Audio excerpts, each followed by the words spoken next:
नांदणीचे सुप्रसिद्ध कुर्डे food mart घेऊन आले आहे खास नवीन वर्षानिमित्त कुर्डे उत्पादनावर भरघोस सूट।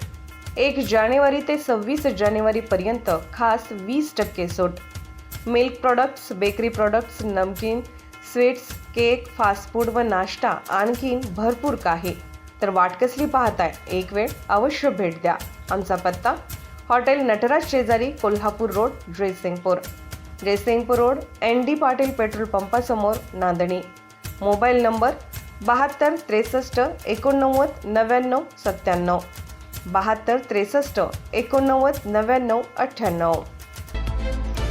आपण पाहत आहात RK न्यूज, बातमी तुमची, आवाज आमचा।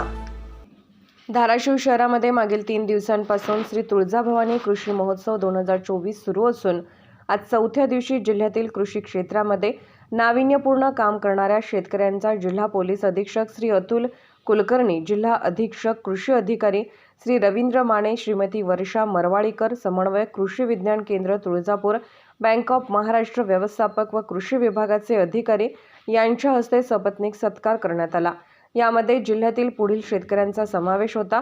धाराशिव तालुका श्री आबाजी शिवाजी यादव लासोना, अजिंक्य राजेंद्र मगर वाघोली, महेश सोमनाथ जमाले कसबे तडवळा, अनिता बाबासाहेब चव्हाण करजखेडा, अण्णा काका रणदिवे मेडशिंगा तुळजापूर तालुका, शिवमूर्ती शिवाजी साठे काकमरा, महादेव दत्तू सोनटके इटकल, सुदर्शन शिवाजी जाधव गंजेवाडी, विशाल रमेश वडणे माळुंबा, अजयकुमार पवार शहापूर तालुका राहोला, नागेश देवीदास शिंदे, संपर्क करून मल्लीनाथ शरणप्पा चिंचनसुरे आष्टा कासार, सोमनाथ अशोक बोंडवे हिपरगा, सय्यद राजकुमार रामराव पाटील आर्णी, महेश बळवंत पाटील मुर्शदपूर, कृष्णा बिभीषण हाके सरमकुंडी, भाऊसाहेब भागवत जोगदंड, लिंबराज महादेव गोरे अंतरगाव, उत्कर्ष आप्पासाहेब देशमुख डोंजा, अंकुश उत्तम होरे खासगाव, साधना संभाजी बानुगडे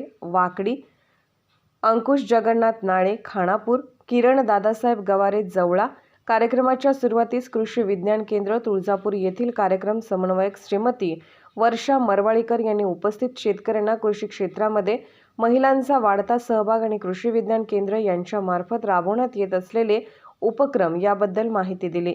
तसेच महिला आर्थिक विकास महामंडळ समन्वयक श्रीमती शोभा कुलकर्णी यांनी महिलांकरिता महिला आर्थिक विकास महामंडळाकडून राबवण्यात येत असलेल्या योजना, लोकसंचलित केंद्रामार्फत होणारे कार्य, बचत गटांना व्यवसाय करण्यासाठी कर्ज याबद्दल माहिती देऊन आजपर्यंत 26 कोटी कर्ज दिल्याचे सांगितले।